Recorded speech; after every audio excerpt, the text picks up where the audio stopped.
Greetings fellow tank commanders. In this video I'm going to be showing you a game that I played in the Kaiju OI. This is a tier 6 Japanese premium heavy tank with regular matchmaking. The game I'm playing is a standard battle on Mountain Pass Snow with tier 6 as the top tier and 1 artillery on each team. My plan for the start of this game is to head towards the bridge near the middle of the map. This isn't a strategy that I usually use with the Kaiju OI, although fighting the enemies crossing a narrow bridge can be quite effective. The distance battles that can happen here because of a stalemate can be quite painful for a Kaiju OI, so usually I head more towards the southwestern part of the map and get in close proximity to the enemy. But I had a bit of a bad streak with the Kaiju OI leading up to this game, and my usual strategies weren't working, so I wanted to change it up. This is the kind of distance engagement that I was worried about getting into, and since we don't have an aggressive position off to the right, I'm not willing to cross the bridge and risk taking a whole bunch of side shots early in the game, so for now I just have to take these distant shots. And I'm always fairly surprised how well the Kaiju OI's gun performs at these kind of distances. It's pretty effective against tier 6 and 7 tanks, and you always have the premium ammunition to fall back on if you encounter a tougher target. So far this strategy is working out. I have 3 damage hits and haven't taken any myself, but I've also been quite lucky that the artillery isn't looking at this area. My tank destroyer teammate moves farther ahead of me and spots out into the valley to the right. Since he does not find anyone there, it is safe for me to move forward across the bridge. Now, crossing this bridge was actually a pretty big error on my part, because if I had been paying better attention to the tactical situation, I would have noticed that the majority of the enemies were pushing in behind me.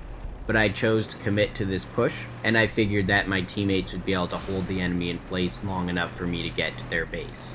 I had a friendly tier 4 medium tank follow me across the bridge. Since he's such a low tier, he's not likely to make a significant impact on my assault move, but one of the greatest fears you have as a Kaiju OI driver is getting swarmed, because even with a good loadout for your tank, you still have about a 10-second reload, and having any support moving up alongside you is always useful. Unfortunately, he takes some unnecessary damage trying to get a hit on the Nashorn, but I definitely don't blame him for wanting to get some damage on such a soft target. Now the game has really started to turn in the enemy's favor. Even with destroying that Nashorn, they're still up by 5 tanks. I don't see any possible way to capture the enemy base before they capture ours, so I'm gonna start heading back. I'm happy to note that I still have all 950 of my hit points, and a full health super heavy tank at tier 6 can be quite devastating, especially in the late game. I can't believe that this shot bounced off the Type 58. It is very uncommon for the Kaiju OI's 10cm cannon to bounce off tanks like this, and now you can see how useful having my teammate there was. He distracts the Type 58 from getting along my side where I would have had trouble shooting him, and he also dealt just enough damage that I could finish off that Type 58 with a high roll.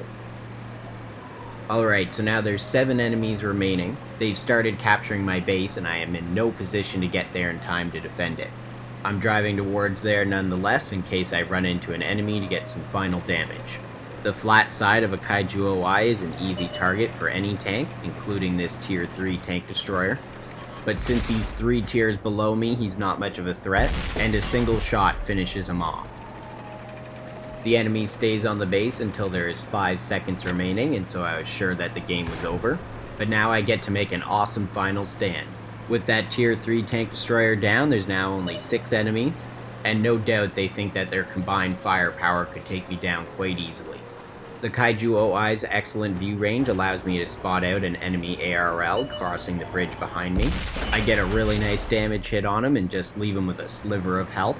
But I know I've got time to deal with the enemy that's come up in front of me before he manages to cross the bridge, and I really want to avoid having to fight enemies from 2 different directions. These medium tanks should have worked better together because now I'm able to take them out one at a time. These fools don't stand a chance against this monster of a tank. That's 2 easy kills and now we only have 4 enemies to deal with. I was assuming that the enemy ARL would be my next target, and so I was quite surprised when another enemy showed up coming from my base. Once again, the enemy didn't coordinate and wait to support each other. They just came at me one at a time, and since I'm in a good position to hide from the enemy artillery, I am making an awesome final stand here. That's 4 kills in a very short period of time. This low health ARL doesn't stand a chance against my Japanese super heavy tank. And now victory is within reach. I still have a good portion of my hit points and the enemy only has an artillery tank and a tier 4 tank destroyer. Since I do not know the whereabouts of the enemy, I decided to go towards their base. That way I can see across a great portion of the map and I can hunt down their artillery. Unfortunately, my plan is ruined when one of the enemies gets on my base. I definitely don't want to get out-capped at this stage in the game, so I'm just heading back. It's a very long drive for the slow Kaiju OI, but fortunately the enemy kept getting on and off. Now you'll notice that I hug very close to the mountain when I'm falling back. That way I don't get spotted out early, and it will give the enemy artillery less time to shoot at me, which is my biggest concern at the moment. This tier 4 tank destroyer could not have been an easier target. He was down to his last few hit points, and because of the way I came up upon the base, I had a very short distance to shoot him at, and so I was pretty much guaranteed a hit. I am fortunate enough to evade the artillery shots, and since he tried to guess shot me, I was able to follow his shell arc to his location. I've got a 5 kill Reaper streak going at the moment, and I'm trying to go for number 6. So close, but it just goes into his track. Now I'm not overly concerned about taking a hit from this artillery. He would have to get pretty lucky to get some good damage hits on me in order to finish me off, because I still have a great portion of my hit points left, and they are more than enough to take a frontal hit from a tier 5 artillery.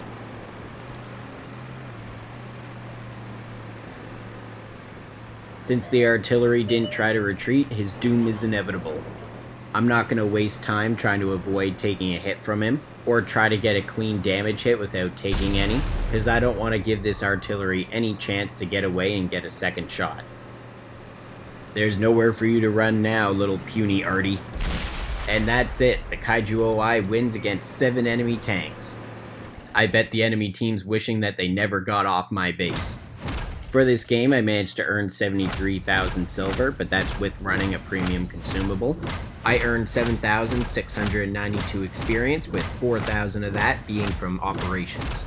Those ops were actually meant to be used towards getting the Grill 15, but that's a small price to pay at the end of such an awesome game.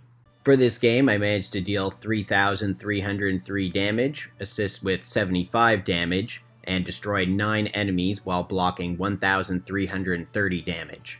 This earned me High Caliber, Steel Wall, Mastery Badge First Class, Reaper, Top Gun for destroying 6 enemies, Devastator for destroying 7, and Radley Walters for destroying 9. But most importantly, I got a Kolobunov's Medal, which is awarded for standing alone against 5 enemy tanks and artillery, and winning. I have found this to be quite a rare medal to get, and it was pretty awesome to go beyond that medal and win against 7 enemies. I placed at the top of my team, earning a base XP of 1,893. I managed to hit 17 of my 19 shots and penetrate 15 of those. I'm quite happy with that reliability, considering I was doing some distance fighting this game. My crew and module damage to the enemy of this game was rather disappointing.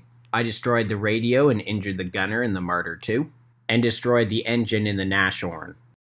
Well, that's all for this video. I hope you enjoyed seeing that epic game in the Kaiju OI, and that you will remember how devastating the Kaiju OI can be with its awesome blend of firepower, armor, and hit points. Don't get too overconfident in the late game when you're not top tier, and make sure that if you come across a tough target like this that you coordinate with your teammates. That way you don't make the same mistakes that the enemies did in this game. Stay tuned for more awesome World of Tanks videos.